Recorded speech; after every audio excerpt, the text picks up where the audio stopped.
참 우리는 이 사사기를 보면서 18장, 17장, 18장 미가의 집에 우상숭배를 보고 그 우상숭배가 미가의 집에서만 이렇게 된 게 아니라 이제 단지파에로 가서 단지파가 참 우상숭배를 하는 걸 참 보게 됩니다.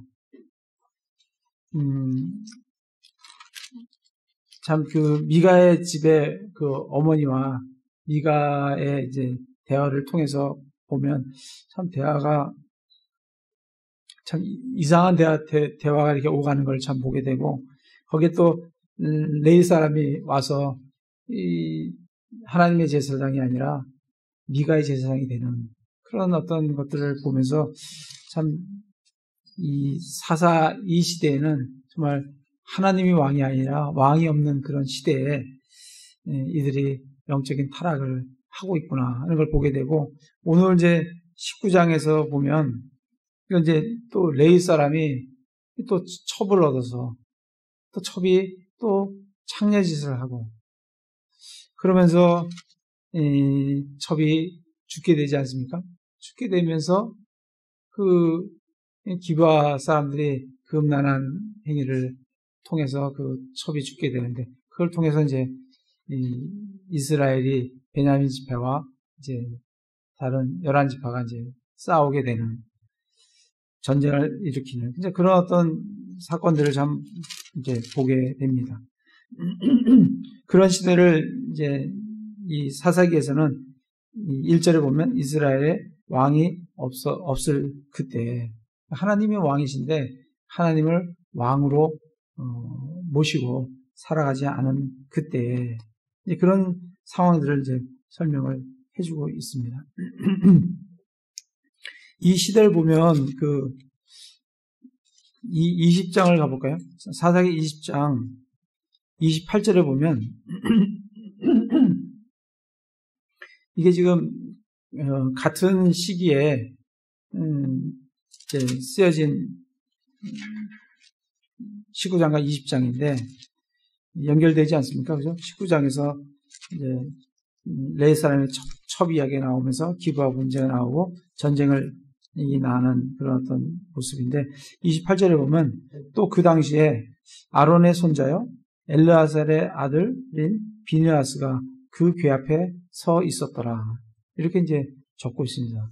그걸 보면 지금 이 사사기 20장에 이게 뒤에 19장 20장이 이게 뒤편에 나와 있지만 이 시기는 굉장히 여호수아가 가나안 정복을 하고 나서 얼마 안 있어서 터진 그런 사건이구나 하는 것을 우리가 알 수가 있습니다.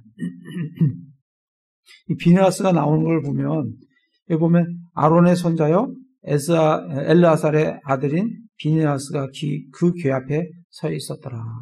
비느하스가 대제사장으로 있는 거예요. 여호수아를 한번 가보겠습니다. 여호수아 22장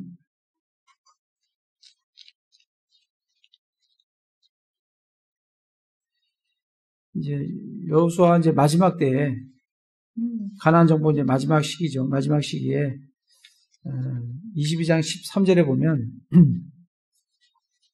이스라엘 자손이 제사장 엘르아살의 아들 비느하스를 길르앗 땅으로 르우벤 자손과 갓 자손과 므낫세 반지파에게 보내되 지금 우리 예전에 했다시피 이 동편에 있는 두 지파 반이 글로 돌아가면서 제단을 크게 쌓았을 때 그들의 어떤 의도들을 확인하기 위해서 누구를 보내냐면 비느하스를 그곳에 보내는 걸 볼 수가 있습니다.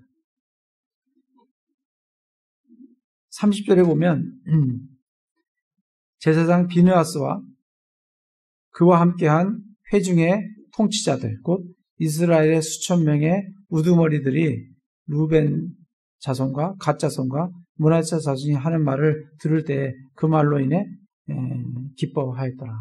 그래서 우리가 그 제단 쌓는 것은 무슨 다른 어떤 신을 섬기기 위한 것이 아니라 어떤 증거를 남기기 위한 거다. 그렇게 이제 얘기를 들었을 때 기뻐했던 그런 비느하스예요. 30장을 가보겠습니다. 이제 33절을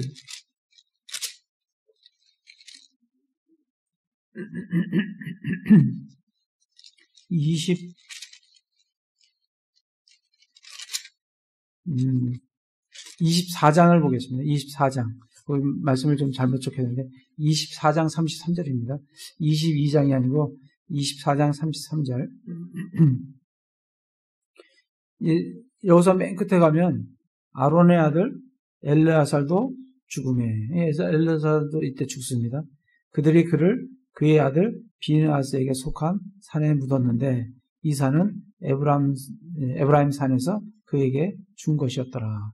이제 엘르아살도 죽고 비느하스가 이제 제사장의 역할을 하는 거죠. 이때 이제 29절에 보면 24장 29절에 보면 이 일 뒤에 주의 종 눈의 아들 여호수아가 110세에 죽음에, 이제 여호수아도 죽고 그 다음에 이제 엘르아살도 죽었고, 그리고 저 비느하스가 이제 제사장의 역할을 하는데, 그때 이 사사기 20장에 비느하스가 있었다고 하면 지금 이 여호수아 끝난 지 얼마 안 있어서 나타난 사건이 바로 무슨 사건이라고? 이 레위 사람 첩 사건이 한참 후에 삼손 뒤에 적혀 있기 때문에 뭐 한 300년 뒤에 사사 시대가 그 정도 갔으니까 300년 뒤에 있는 그런 사건이 아니라 지금 비느하스가 있었을 때라고 생각을 하면 언제예요? 끝났을 때, 여호수아 정복 끝나고 얼마 안 있고 엘르아살은 죽고 비느하스가 아직 살아있을 때라는 거예요. 그러니까 여호수아 정복 이후에 얼마 안 지나서 지금 이스라엘이 영적 상태가 이렇다는 거예요. 저는 그걸 보면서 야, 이스라엘이 이렇게 정말 하나님께서 많은 걸 보여주시고 율법을 주시고 그들과 함께 하신 것을 경험했음에도 불구하고 그들이 타락은 뭐 몇백 년 걸쳐서 타락된 것이 아니라 얼마 안 있어서 여호수아가 죽고 나자마자 얼마 안 있어서 비느하스가 살아있을 때 이런 정말 육적인 타락이 있었다는 것을 참 볼 수가 있습니다. 사실 그 앞에 있는 그 미가의 우상 숭배도 어떤 면에서는 이게 삼손 뒤에 있어서 뒤에 후의 일 같지만 사실은 이것도 시기가 정확히 나타나 있지는 않지만 이것도 여호수아가 끝난 가나안 정복이 끝난 얼마 후에 얼마 되지 않아서 일어난 사건이 아닌가 생각이 듭니다. 그 사사기 18장에 보시면 18장 30절에 보면 단자손이 그 세일의 형상을 세웠는데 므낫세의 손자요 게르솜의 아들인 요나단과 그의 아들들은 그 땅이 포로로 잡혀가는 날까지 단지파의 제사장이 되니라. 그러니까 지금 이 얘기를 이 구절을 이렇게 삽입하는 걸 보면 므낫세, 게르솜, 요나단, 므낫세의 손자 정도 되는 어떤 시기라고 하면 이것도 불과 여호수아 끝난 다음에 얼마 안 있어서 일어난 사건이 아닌가 생각이 듭니다. 그러니까 지금 이 두 사건이 거의 같은 시기에 일어났다라고 보면 이스라엘이 미가의 우상 숭배를 통해서 영적으로 급속하게 타락이 되면서 동시에 레위 첩 사건을 통해서 육적으로 얼마나 타락이 급속하게 이루어지는지 그걸 우리에게 보여주시는 그런 말씀인 거로 참 생각이 듭니다. 그래서 정말 육적인 타락이 이런 어떤 이루어지는 거는 먼저 앞서서 영적인 타락이 먼저 이루어집니다. 영적으로 타락이 되면 급속도로 육적인 타락으로 흘러가게 됩니다. 그래서 우리도 참 경계를 해야 될 게 영적으로 하나님과 깊은 교제를 지속적으로 갖지 않으면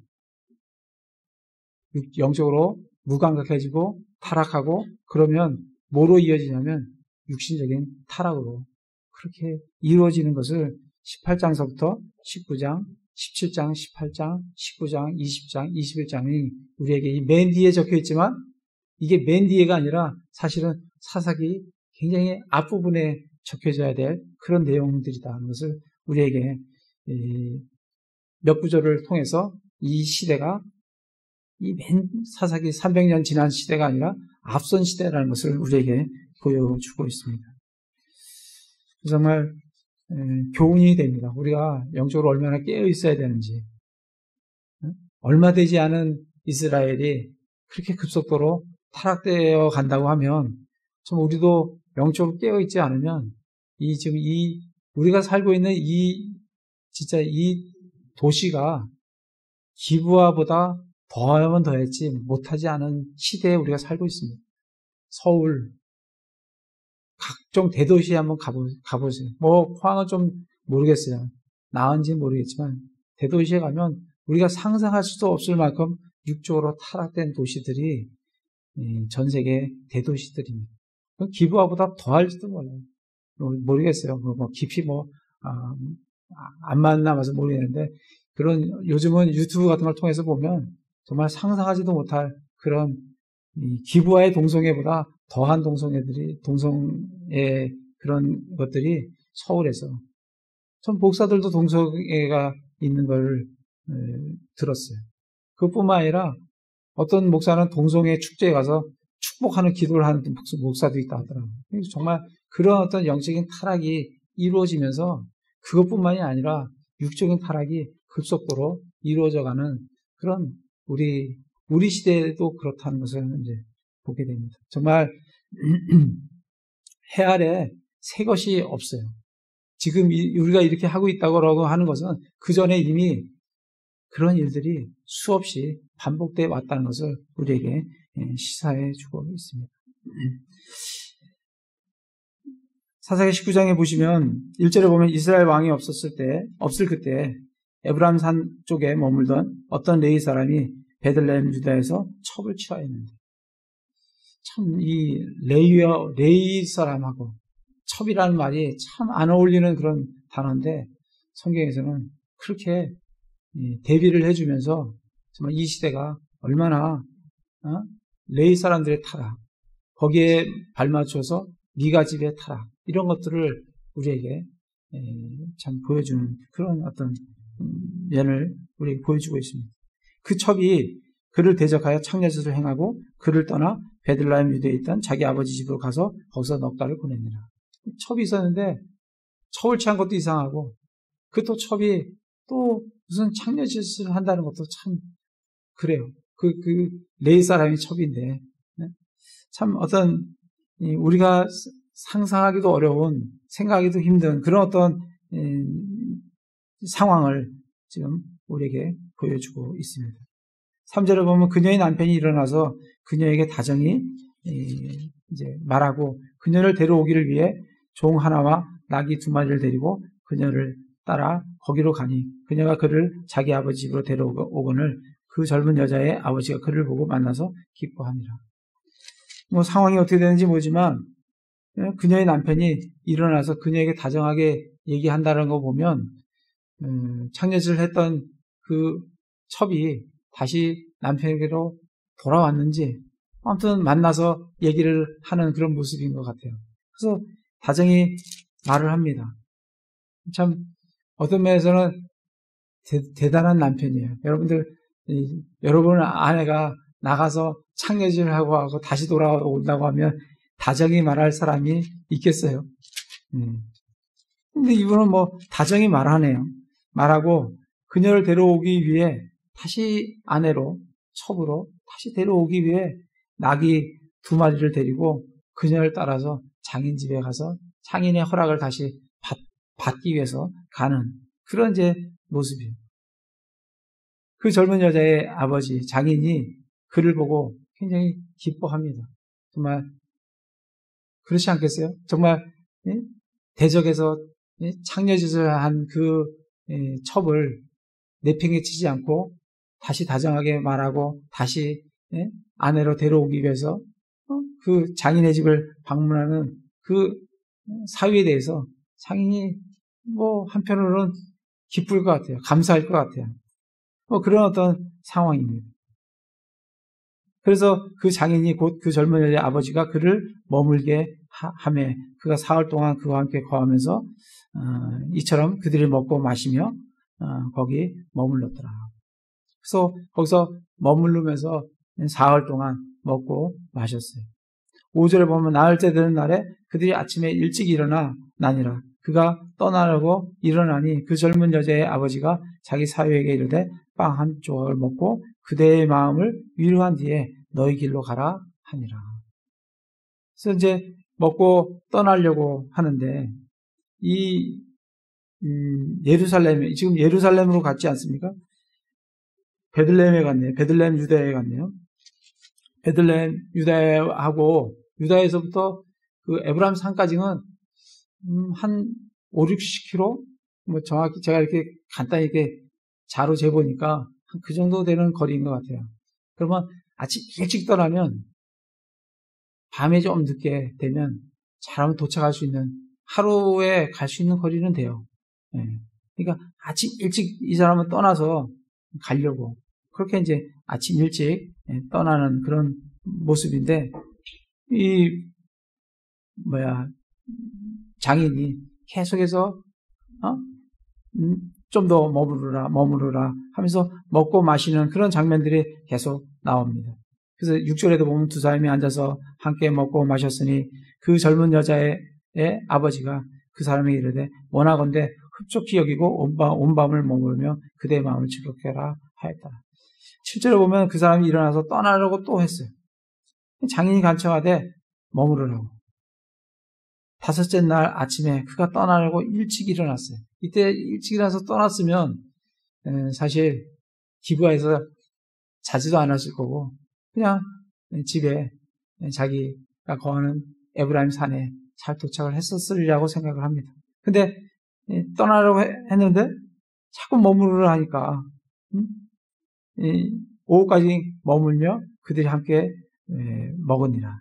그 사람이 자기 첩과 종과 함께 떠나려고 일어나매 그의 장인 곧 그 젊은 여자의 아버지가 그에게 이르되 이제 날이 저물어 저녁이 되어 가니 저녁이 되니까 이들은 6시가 지나면 저녁이니까 저녁이 되어 간다니까 4, 5시는 안 됐겠어요? 그렇게 되니 온 밤을 머물라. 보라 날이 저물어 가느니라. 여기에 머무르며 그대 마음을 즐겁게 하고 내일 일찍 너희 길로 떠나 집으로 돌아가라. 그래서 정말 좀 일찍 자고 그 다음에 일찍 떠나려고 하거든. 사실 일찍 좀 떠났으면 좋았을 텐데 그렇지 않고 10절에 보면 그 사람이 그 밤에 머무르려 하지 아니하고 일어나서 떠나 여부스 맞은편에 이르렀는데 여부스는 곧 예루살렘이라. 안장을 얹은 낙이 2마리와 그의 첩도 그와 함께 하였더라. 그래서 이제 머무르지 않고 떠나갑니다. 오후 늦은 오후에 이렇게 떠나서 가다 보니까 어디에 머물러요? 예루살렘에. 예루살렘은 여부스입니다.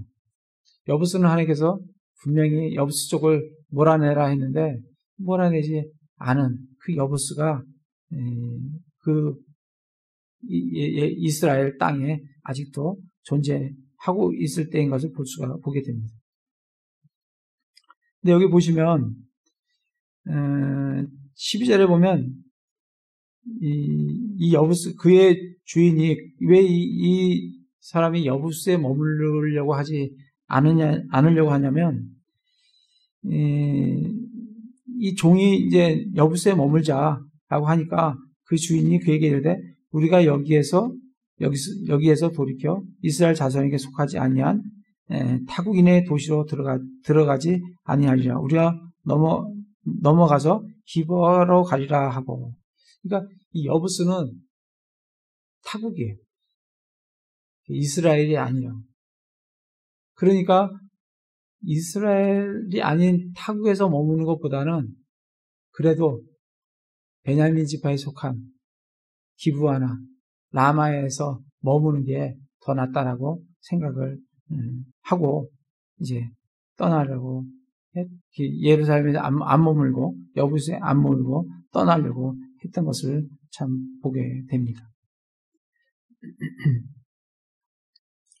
근데 이 기브아라고 이제 기브아에 가서 이제 머물게 되는데 이 기브아는 13절에 보면 또 자기 종에게 이르되 오라 우리가 기브아나 라마 두 곳 중 한 곳에 가까이 가서 온 밤을 지내자 하니라 하고 이제 기브아로 가게 됩니다.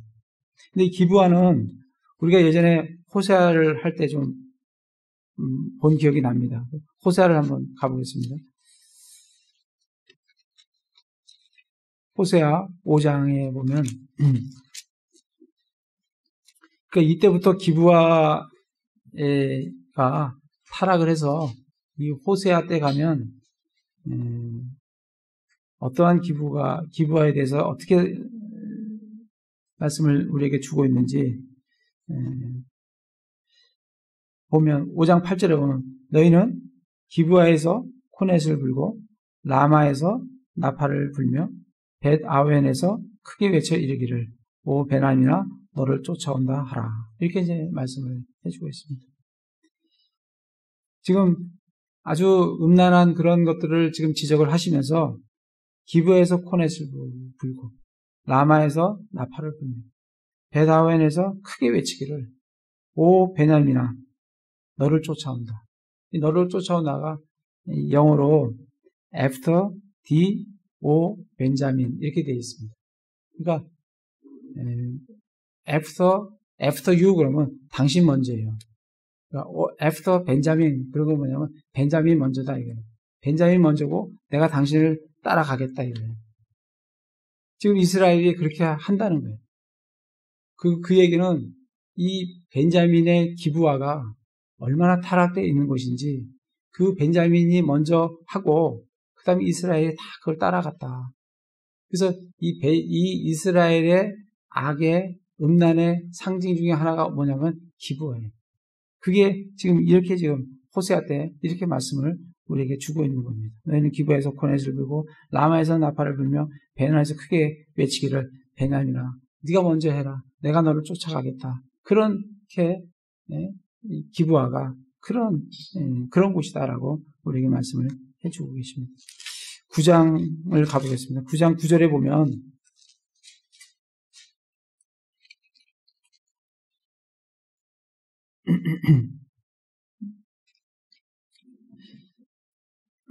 (9장 9절입니까? 9장 9절에 제가 잘못해 보면 10장 9절에 보겠습니다. 10장 9절에 보면 오 이스라엘아 내가 기브아의 시대로부터 죄를 지었도다. 그들이 거기에 서 있었는데 불법의 자손들을 치려고 일어난 기브아에서의 전쟁이 그들을 따라잡지 못하였느니라. 그러니까 지금 기브아에서 지금 일어나는 이 사건 이거를 통해서 성경에서 어떻게 얘기하냐면 기브아의 시대로부터 죄를 지었도다. 그게 어떤 이스라엘을 죄를 짓는 하나의 분기점 역할을 하는 게 기브아다는 거예요. 그 기브아의 시대로부터 그 시대를 지금 우리가 오늘 보고자 하는 그 시대가 기브아의 시대로부터 죄를 지었도다. 그들이 거기에 서 있었는데 불법의 자손들을 치려고 일어난 기브아에서 전쟁. 이제 기브아의 전쟁이 일어나지 않습니까? 베냐민하고 나머지 지파들의 전쟁이 일어나는데 그들을 따라잡지 못하였느냐. 그걸 해결하지 못했다는 거예요. 여태까지 죄들이 이스라엘의 그러한 죄들이 계속 반복돼 왔다는 것을 우리에게 이제 알려주고 있습니다. 다시 사사기로 와서 그렇게 그런 기브아에 머무르게 되었어요. 그래서 저는 이걸 하나 보면서 우리가 이 레위 사람이 이 기브아라는 곳이 어떤 곳인지 지금 우리가 좀 이따가 보게 되면 기브아에서 정말 엄청난 음란의 행위들이 일어나지 않습니까? 이거를 지금 레위 사람이 별로 인지를 못한 것 같아요. 만약에 그가 제대로 인지를 했다고 하면 여러분 기브아에서 숙박을 하겠습니까? 저 같으면 안 할 것 같아요. 패싱하고 가서 다른 곳에 가서 자든지 아니면 그냥 밤길을 계속 걷든지 뭐 그런 어떤 조치를 취할 건데 전혀 모르는 것 같아요. 정말 우리도 정말 이 세상을 우리가 이 세상을 이렇게 따라가지는 않지만 세상을 전혀 몰라서도 안 될 것 같다는 생각이 참 들어요. 우리가 어떠한 곳이 타락된 곳인지, 여러분들 만약에 서울에 가면 어떤 곳이 정말 타락된 지역인지를 잘 살펴보고 주무시는 것도 그것이 아니라 멀리 떨어진, 어차피 우리 서울에 출장도 가고 가야 될 거라고 하면 그런 것들을 잘 살피고 어디서 머물러야 되는지, 웬만한 거리면 갔다가 돌아와서 집에 와서 주무시고, 그런 어떤 지혜가 우리에게 참 필요한 줄로 생각이 듭니다. 그래서 이 레위 사람은 그걸 모르고 오히려 기브아에서 자지 않고 여부스에서 잤으면 좋았을지도 모르겠어요. 여부스가 어떤지는 저도 잘 모르겠지만 그런 어떤 상황이에요. 근데 여기 보면 16절에 보라, 저녁 때에 한 노인이 밭에서 일하다 돌아왔는데 이 사람 역시 에브라임산 출신으로 기브아에 머물더라. 그러나 그곳 사람들은 베냐민 족속이었더라. 이 노인이 한 사람이 있는데 이 노인도 에브라임산 출신이에요. 지금 17장서부터 계속 나오는 게 다 어느 쪽의 사람들의 얘기냐면 에브라임 산의 출신들의 얘기예요. 미가도 에브라임 산 출신. 그 다음에 여기 레위 사람도 에브라임 산 출신.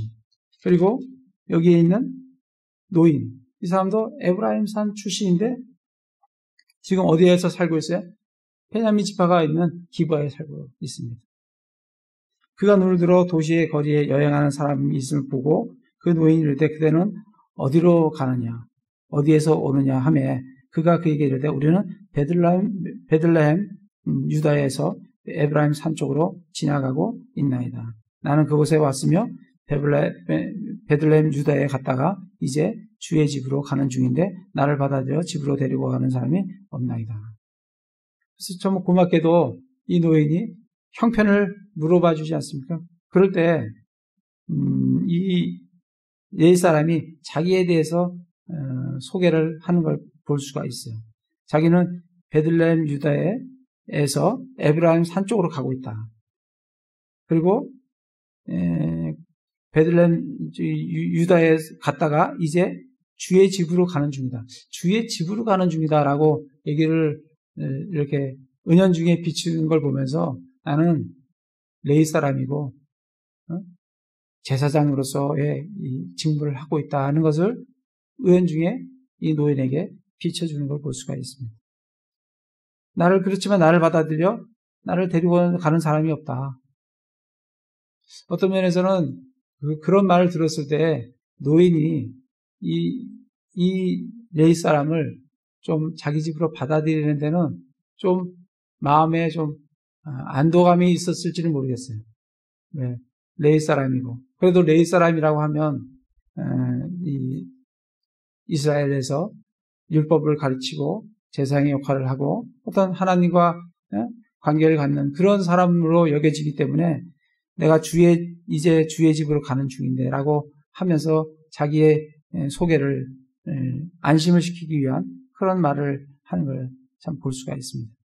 그러면서 또 하나 얘기하기를 그러나 우리의 나귀들을 위해 집과 여물이 있고 나와 당신의 여종과 당신의 종들과 함께한 청년을 위해 빵과 포도즙이 있으므로 아무것도 부족할 것이 없나이다. 그러면서 내가 당신한테 신세 하나도 안 줘도 된다. 우리 나귀에게 먹을 거 다 있고 내가 먹을 거 다 있고 그러니 부족할 것이 없으니 당신에게 신세는 지지 않고 그러나 우리가 밖에서 잘 염려가 있으니 집안에서만 재워만 주면 된다. 이런 어떤 말을 함으로써 이 노인이 이 사람을 자기 집으로 받아들이기에 좀 안심이 되도록 그렇게 얘기를 하는 걸 볼 수가 있습니다.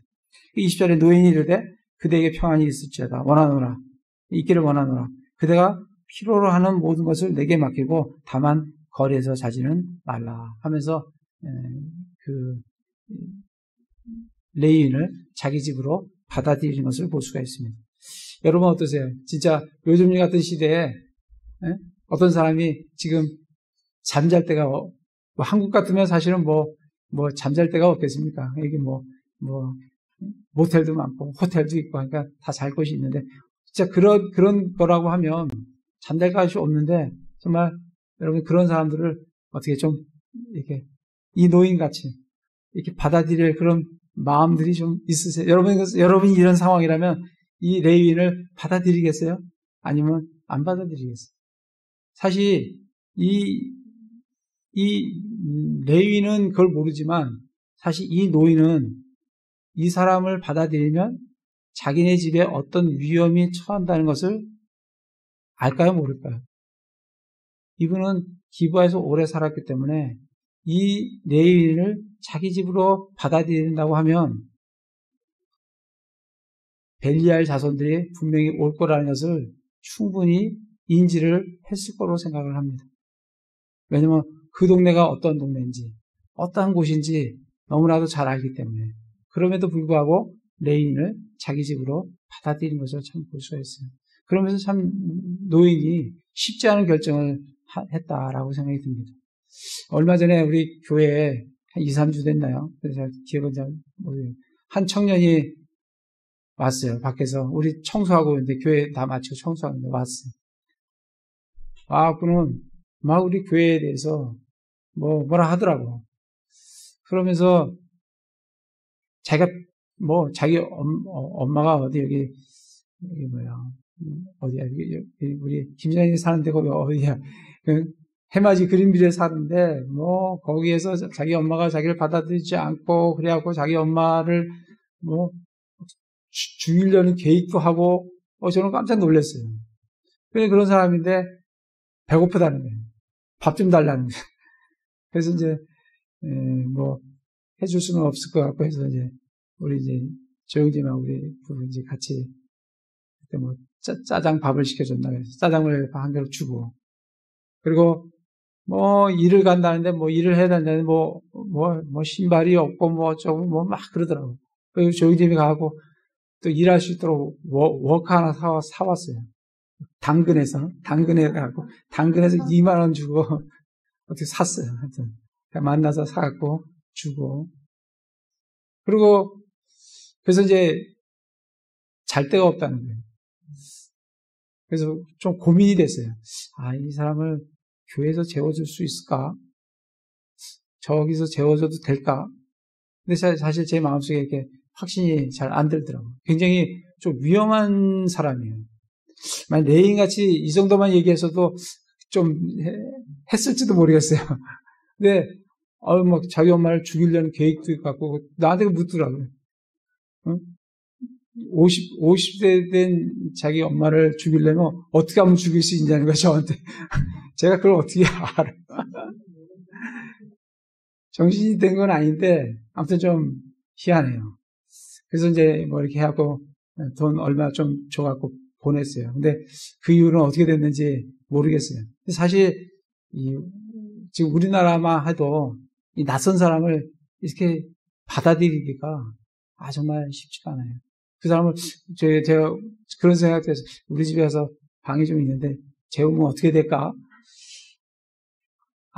우리 아내도 고개 흔들 것 같고 저도 마음에 확신이 없어요. 그래서 이제 어떻게 됐는지 모르겠어요. 그래요, 사실은. 근데 지금 이 노인은 자기가 어떤 상황에 처할 건지 충분히 알았을 거예요. 그럼에도 불구하고 이 레위인을 자기 집으로 받아들이게 된 것을 보게 됩니다. 그랬을 때 22절에 보면 이제 그들의 마음을 즐겁게 할 때 들어가서 로인의 집에 가서 얼마나 안심이 됐겠어요. 이제 어두워졌을 때 그래도 잘 곳이 있으니 들어가서 이렇게 거할 때 보라 그 도시 사람들 곧 벨리아의 아래 어떤 아들들이 그 집을 에워싸고 문을 두드리며 집주인 노인에게 말하여 이르기를 내 집에 들어온 남자를 끌어내라 우리가 그를 알리라 하니 이 길부아가 어떠한 곳인지 22절에서 딱 보여주는 걸 볼 수가 있습니다. 벨리알에 어떤 아들들이 와서 문을 에워싸고 그 집주인 노인에게 그 들어간 손님을 끌어내라고 우리가 그들을 알겠다고. 이 알겠다 하는 게 남색을 하겠다는 거예요. 동성애를 하겠다는 거예요. 그렇게 했을 때 23절에 집주인이 되는 그 사람이 그들에게 나가 그들에게 이르되 아니라 내 형제들아 아니라 청하건대 그와 같이 악하게 행하지 말라. 이 남자가 내 집에 들어왔으니 이런 어리석은 짓을 행하지 말라. 그렇게 얘기를 합니다. 그러면서 보라 내가 여기 내 처녀딸과 그 남자의 첩이 있은즉 이제 내가 그들을 밖으로 데려가리니 너희가 그들을 욕보이고 너희의 좋은 대로 그들에게 행하되 오직 그 남자에게는 그런 수치스러운 일을 행하지 말라 하였으나 그 사람들이 그의 말에 귀를 기울이지 아니하므로 그 사람이 그의 첩을 취하여 그들에게 내보내니 그들이 그녀를 알고 아침이 될 때까지 밤새도록 그녀를 욕보이다가 날이 밝기 시작할 때 놓아 주니라. 이게 지금 기브아에 있는 그런 모습들입니다. 정말 이 모습이 이 기브아에서만 있었던 모습이 아니에요. 이게 기브아 이 모습이 정말 이스라엘이 범죄하고 이렇게 타락하고 조금씩 타락해서 몇백 년 후에 생겨진 이스라엘의 모습이 아니라 여호수아가 가나안을 정복하고 얼마 안 있어서 비느하스가 제사장으로 있을 때 그때 당시에 이스라엘의 모습입니다. 얼마 안 됐을 때 그들은 이 육적으로 얼마나 급속하게 타락돼 갔는지 우리에게 단면으로 보여주는 그런 모습을 보게 됩니다. 창세기를 한번 가보겠습니다. 이 모습은 롯의 시대와 모습이 너무 똑같습니다.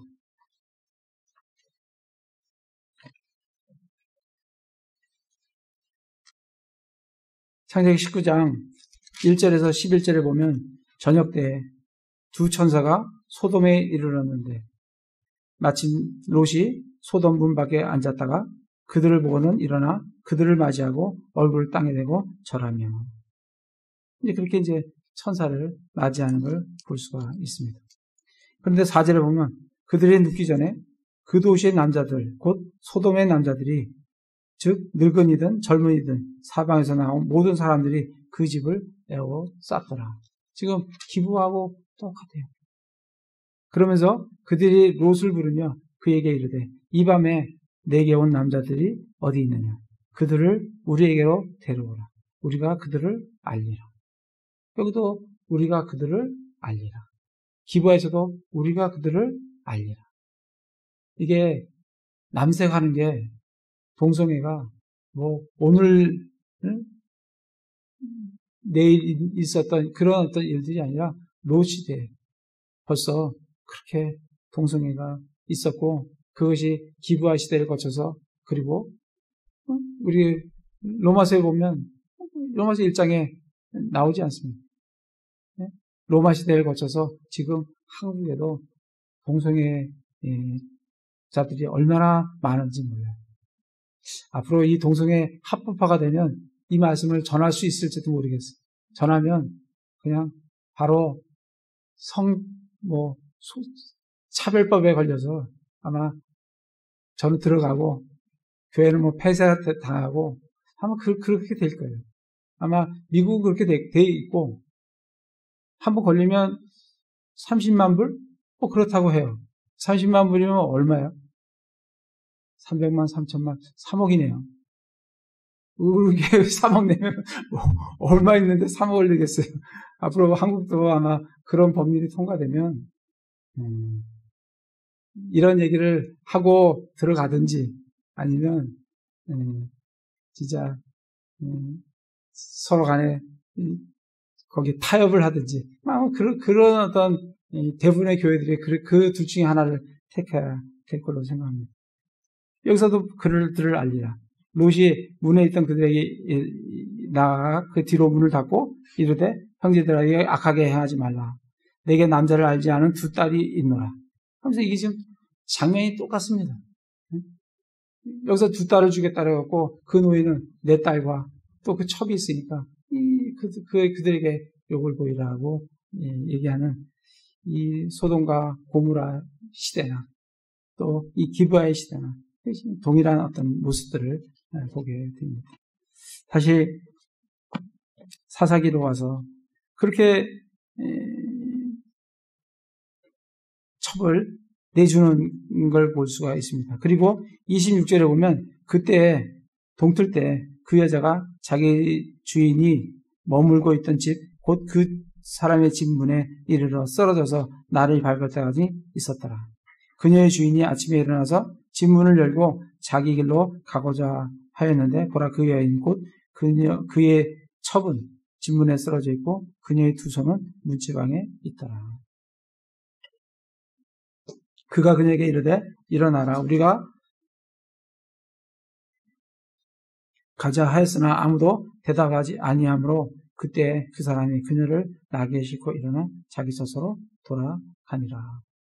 그리고 가서 자기 집에 이르러 칼을 취한 뒤 자기 첩의 시체를 붙들고 그녀의 뼈와 함께 그녀의 몸을 12조각으로 나누어 그녀의 몸을 이스라엘 온 지역에 보냈습니다.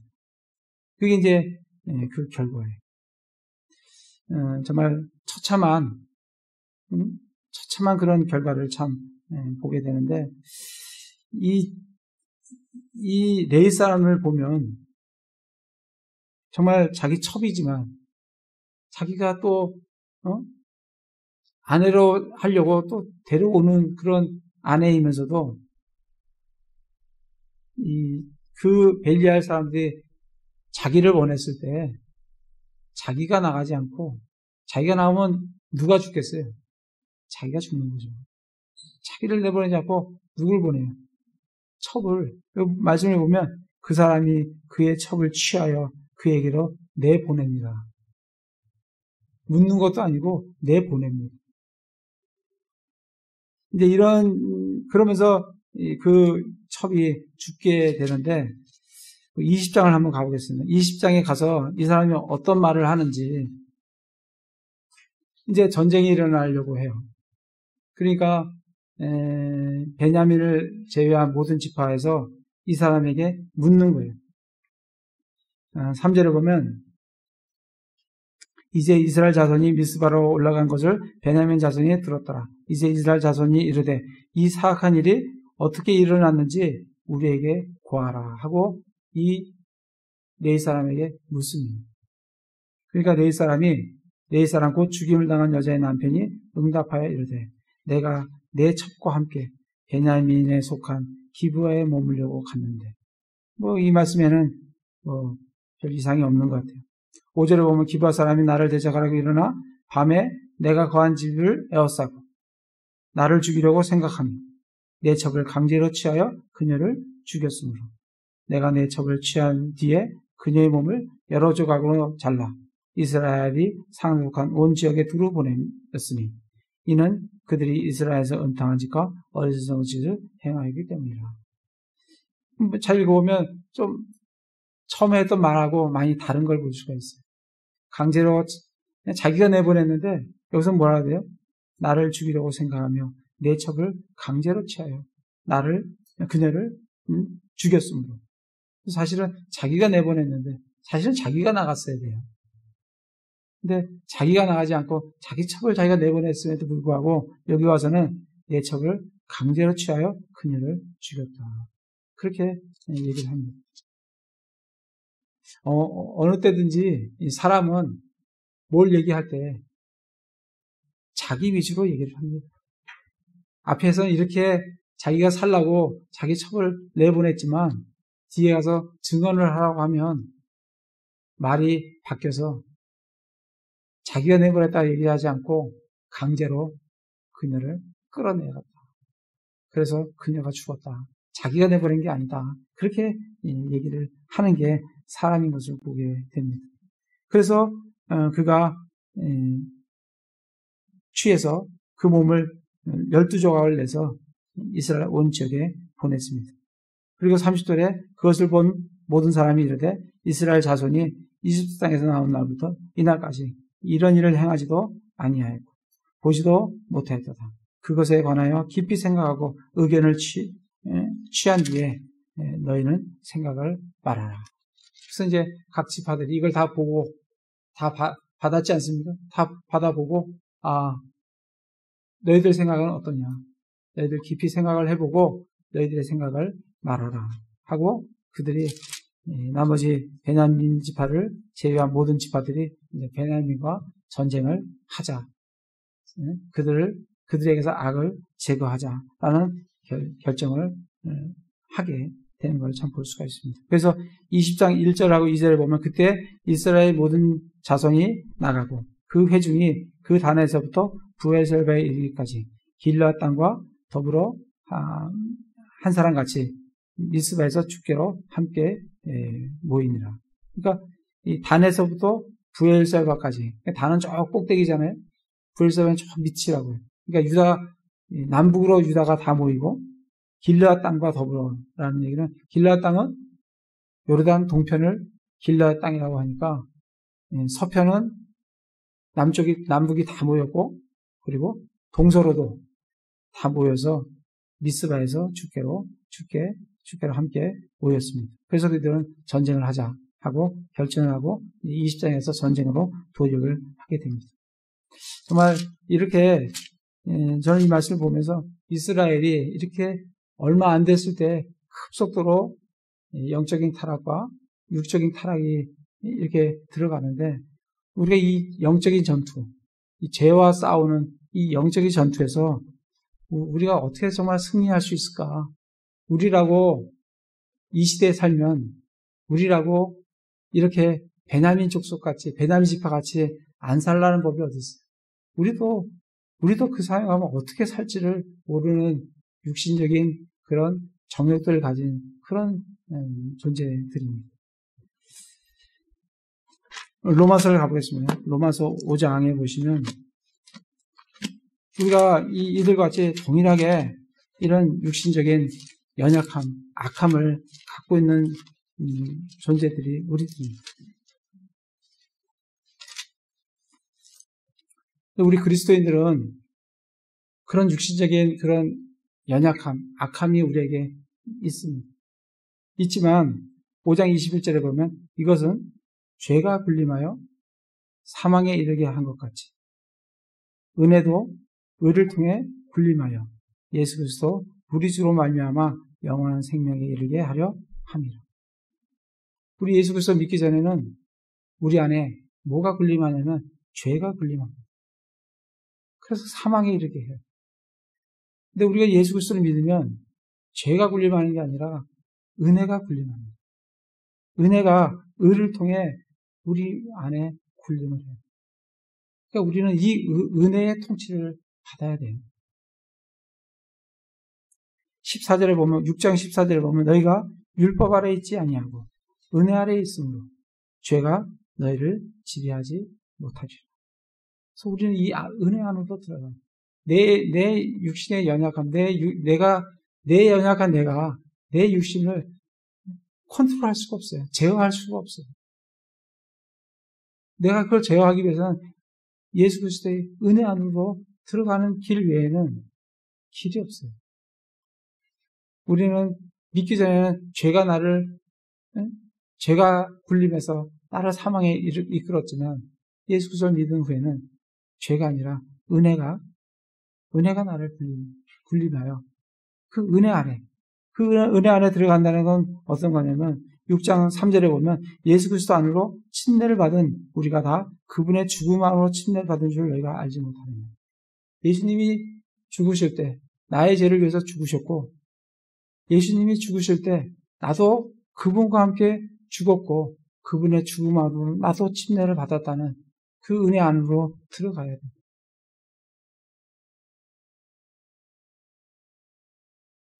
예수님이 죽으실 때 예수님이 나의 죄를 위해서 죽은 것도 감사하고 또 내가 예수님이 죽으실 때 나도 십자가에 함께 못 박혔다는 것을 알고 믿고 그렇게 여기게 될 때 우리는 죄로부터 승리하는 삶을 살아갈 수가 있습니다. 그래서 10절에 보면 11절에 보면 이와 같이 너희도 너희 자신을 죄에 대하여는 참으로 죽은 자요 하나님께 대해서는 예수 그리스도 우리를 주를 통해 산 자로 여길지어다.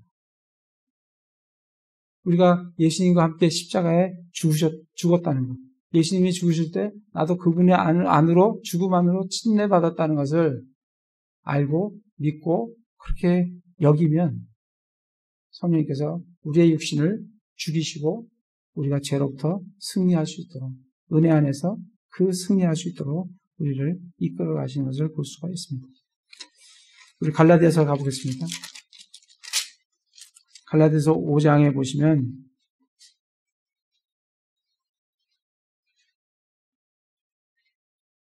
24절에 보면 그리스도께 속한 사람들은 애착들과 정욕들과 함께 육신을 십자가에 못 박았는데 우리는 못 박았어요.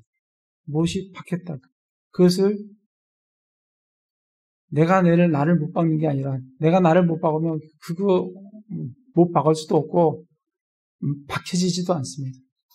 근데 내가 못 박혔다는 것을 믿으면 박혀진다는 거예요. 내가 그리스도와 함께 십자가에 정욕들을 그리스도에 속한 사람들은 애착들과 정욕들과 함께 육신을 십자가에 못 박았느니라. 그것을 믿으면 우리는 십자가에 내 육신이 못이 박혔다는 겁니다. 그래서 우리는 구원도 믿음으로 구원을 받고 살아가는 것도 믿음으로 살아가요. 내 힘이 아니라 우리 힘으로 살 수가 없어요. 그래서 내가 못 박혔다는 사실을 믿으면 예수님께서 십자가 죽으실 때 나도 함께 못 박혔다는 그 죽음으로 나도 침례를 받았다는 걸 믿으면 내 육신이 십자가에 못 박히고 내가 그 은혜 가운데 은혜의 통치를 받고 그 은혜 가운데 내가 죄로부터 승리하는 삶을 살 수가 있습니다. 그래서 갈라디아 2장 20절에 넘어가서 내가 20절에 보면 내가 그리스도와 함께 십자가에 못 박혀 있으나 그럼에도 불구하고 사노라. 여기 보면 20절에 보면 내가 그리스도와 함께 십자가에 못 박혀 있으나 이게 영어로 보면 I am crucified with Christ 이렇게 되어 있어요. 내가 그리스도와 함께 I am이라고요. 내가 지금 현재 am이 현재 시제잖아요. I was가 아니고 I am crucified with Christ. 내가 지금 현재 지금도 못 박혀 있다는 거예요. 그걸 내가 믿고 여기면 내가 예수님과 함께 지금 내 자신이 십자가에 못 박혀 있습니다. 있나니 그럼에도 불구하고 우리는 살아요. 내가 아니고 내 안에 나는 죽었으니까 나는 십자가에 못 박혔으니까 내 안에 누가 살아요? 예수님께서 사신다. 나는 지금 내가 육체 안에 사는 삶을 나를 사랑하사 나를 위해 자신을 주신 하나님의 아들의 믿음으로 산다라고 말씀을 해주고 있습니다. 그래서 정말 우리가 구약을 보면서 기브아의 그런 엄청난 그런 것들을 보면서 이게 이들만의 이야기가 아니라 이 구약시대의 이야기가 아니라 지금 현재에도 이렇고 우리도 영적으로 얼마든지 이렇게 타락될 수 있다는 것을 기억하시고 내가 늘 주님의 은혜 가운데 내가 그리스도와 함께 십자가에 못 박혔다는 것을 기억하고 그 죽음 안으로 침례를 받고 그 은혜의 통치를 받으며 그 죄로부터 승리하는 그런 삶을 사시는 인자님 되시길 기도를 드립니다.